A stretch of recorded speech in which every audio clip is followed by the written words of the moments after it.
Bonjour, bienvenue pour ce Hit Story en compagnie d'un artiste à l'actualité bien remplie. Il assure actuellement la promotion de son dernier album Ad Gredior. Bonjour Coquelaire, en bonne compagnie. Bonjour, Donc vous êtes avec Anne-Laure. je suis accompagné, on est un duo en fait, donc moi Coquelaire au guitare-chant et je suis accompagné par Anne-Laure Barbarin au violoncelle. C'est notre Bonjour future Anne-Laure. personne. Bonjour. Alors là, on va parler de la chanson Les Vertiges. C'est un titre fort de cet opus. C'est un titre un peu central qui précède aussi le morceau central d'ailleurs qui s'appelle Babel. Mais les vertiges, ouais, ça représente en fait vraiment le son que l'on a avec Anne-Laure, c'est-à-dire le mélange de guitare acoustique, de voix avec des chœurs, un peu pop, chanson, folk et en même temps avec le violoncelle qui vient harmoniser le tout en fait. Donc c'est vraiment l'identité, ouais. Si on avait un titre à choisir, c'est plus ou moins celui-là. Donc bien choisi. Le message de la chanson, c'est oublier pour mieux se retrouver, on pourrait dire.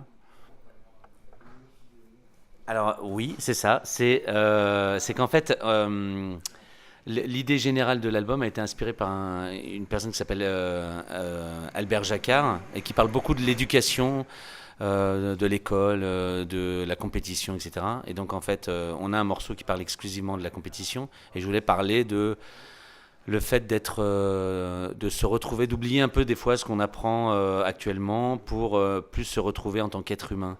Et les vertiges, c'est un peu ça en fait, c'est oublier un peu de qui on a été, même toutes les épreuves, pour aller vers quelque chose de plus positif. Comment elle est née cette chanson? On aime bien dans Hit Story savoir un petit peu les détails de la création. Alors ça, c'est parti plutôt des paroles. J'avais déjà une ligne mélodique à guitare. Et en fait, j'avais une phrase qui se répétait beaucoup, oubli, etc., que j'avais décliné sur pas mal de phrases. Après, on a organisé ça et on a travaillé l'harmonisation avec le violoncelle parce que du coup, en fait, elle était dans les harmonies assez classiques et du coup, elle a pris une grosse part dans l'harmonie générale du morceau. Voilà. Et donc c'est venu principalement de la première phrase, oublie qui tu es et ce qu'on t'a appris. Voilà. Et après, Ça a découlé. ça a découlé complètement. Et donc, vous en parliez, la chanson fait partie d'un ensemble cohérent qui suit un petit peu le fil d'une réflexion, on pourrait dire, tout au long de l'album autour d'Albert Jacquard. Alors oui, c'est ça. C'est qu'en fait, l'idée générale, c'était de ne pas avoir forcément une histoire telle qu'on peut l'entendre, mais d'avoir le fil d'une réflexion qui aborde certains sujets qui étaient influencés par Albert Jacquard plutôt. C'est vraiment une inspiration libre, sauf le morceau Babel, qui est le morceau central, mais sinon, où là on reprend carrément les mots d'Albert Jacquard, en fait, d'une interview. Mais sinon, l'idée était de décliner toutes les idées qu'il avait, d'en faire des chansons, voilà, d'aborder toute sa pensée qui nous intéressait. Voilà. Et donc ça s'est appelé Ad Gredior parce qu'on en a fait une chanson aussi. Eh oui, ouais. Pour planter un peu le décor, pour que ça soit un peu plus vivant et cinématographique, on a planté une ville imaginaire qui s'appelle Ad Gredior. Et du coup, c'est devenu un titre assez phare du set. Et du coup, on a appelé l'album comme ça parce que c'était assez joli en fait. Et le terme ad gredior, c'est un terme latin qui veut dire aller vers, mais qui a aussi donné la racine du mot agresser. Donc en fait, il y avait une dualité dedans qui était intéressante et dont parle beaucoup. Enfin, c'est sur un écrit d'Albert Jacquard que j'avais trouvé ça. Voilà. Donc je l'ai utilisé. Musicalement, Anne-Laure, elle est très riche cette chanson. Guitare, violoncelle, ça apporte vraiment. C'est ce qui plaît au public. Oui, Le mélange, ouais. le mélange entre les deux. Après, c'est vrai qu'on dit souvent que le violoncelle, c'est le plus proche de la voix. Donc voilà, on a travaillé beaucoup aussi autour de ça et pour mélanger un peu les timbres. Et elle va crescendo, elle monte un peu en puissance, la chanson, au fil des minutes. Oui, c'est ça. C'est ça. On commence doucement, quelque chose d'assez doux. Et puis effectivement, il y a une partie centrale et on revient vers quelque chose de plus doux à la fin. Mm. Elle fonctionne bien, on imagine, sur scène, cette chanson. Nous, on a le retour que de ce que l'on fait, donc Oui, vous voyez le public apprécier. eh ben, en fait, c'est une chanson qui est appréciée sur la partie sonorité, texte et travail notamment. C'est vrai que le violoncelle est très présent sur la partie centrale. Et donc, en fait, ça a été travaillé pour que ça donne une seconde voix véritable. Mais oui, elle marche bien parce qu'à un moment, elle part crescendo et le texte, souvent, retrouve un écho chez les gens qui sont là. Donc voilà, c'est vrai que c'est assez... Enfin, on essaye de faire ça la plupart du temps. Vous êtes fiers tous les deux de cet album Ad Gredior qui a été, je pense, le fruit d'un long travail. Ben oui, c'est un bel, non, mais c'est un bel objectif et un bel aboutissement, c'est sûr. Ça fait plus d'un an qu'on travaille dessus, vraiment, sur cet album-là. Et bah oui, on est content. Claire, vous voulez rajouter? J'imagine pour vous, c'est un investissement important. En fait, ça a été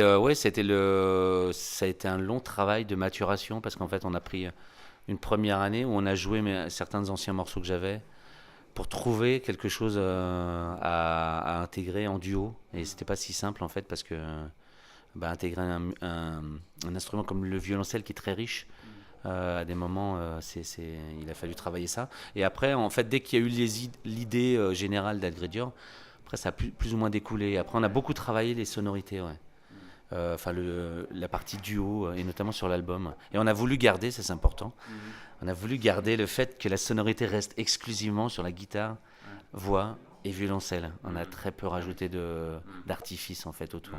Voilà. Vous avez fait appel à des contributeurs pour cet album, ça a bien fonctionné? Oui, en fait, on a fait, à un moment donné, on voulait aller un tout petit peu plus loin. Parce qu'en fait, quand on est en autoproduction, on a souvent un fond de roulement qui permet de faire certaines choses.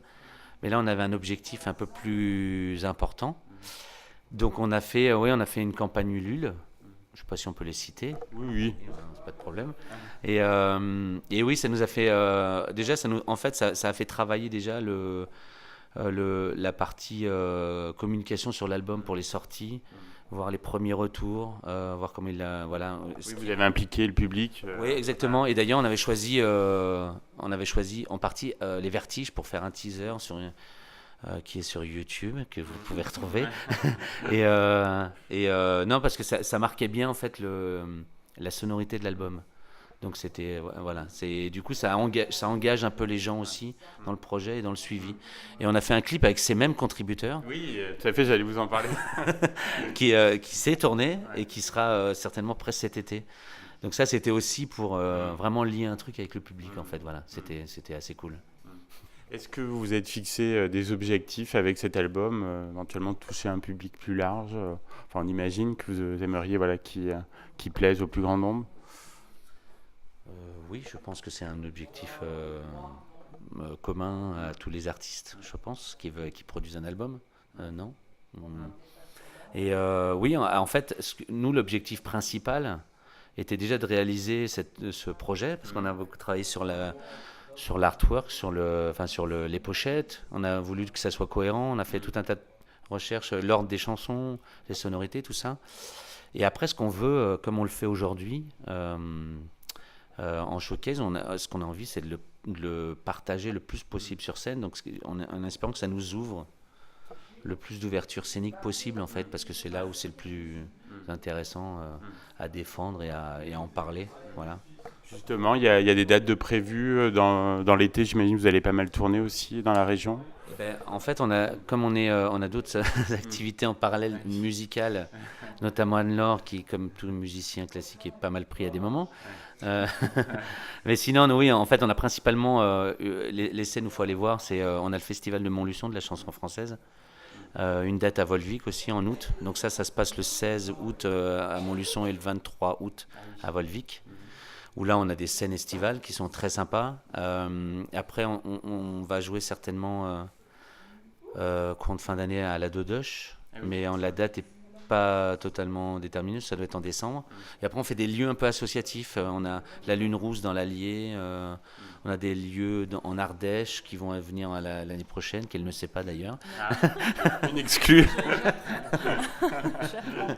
Voilà, on essaye aussi de trouver le maximum de dates aussi à l'extérieur de la région pour essayer de présenter voilà, le maximum de choses. Et donc, s'il y a des gens qui veulent nous prendre sur scène, après avoir écouté l'album, c'est cool. Ça serait très très bien. On est ouvert à toute proposition. Le message est passé. Alors, où est-ce qu'on peut retrouver l'album? Bien sûr, ici au Volcan, où l'émission est enregistrée, puis j'imagine un peu partout dans la région. Après, il y a les différents magasins qui distribuent de la musique. Donc, physiquement, en fait, il y a les Volcans. C'est principalement, c'est là qu'on a fait le dépôt des CD et des vinyles, parce qu'on a des vinyles. Après, il va y avoir les Cultura, la Fnac, des choses. Ou bientôt, Cultura. Ouais, exactement. Où on devrait apparaître durant l'été. Ça aussi, elle ne le sait pas. Et après, on a un distributeur un peu numérique qui s'appelle Inouï Distribution, qui permet d'acheter l'album en ligne et d'être livré chez soi. Et voilà, après c'est plutôt en fin de concert, après qu'on est pas mal demandé plutôt. Très bien, merci Coquelaire et Anne-Laure d'avoir participé à ce Hit Story. Et puis on va faire découvrir aux auditeurs qui ne vous connaissent pas encore votre univers en écoutant tout de suite Les Vertiges. À bientôt. À bientôt. À bientôt, merci beaucoup.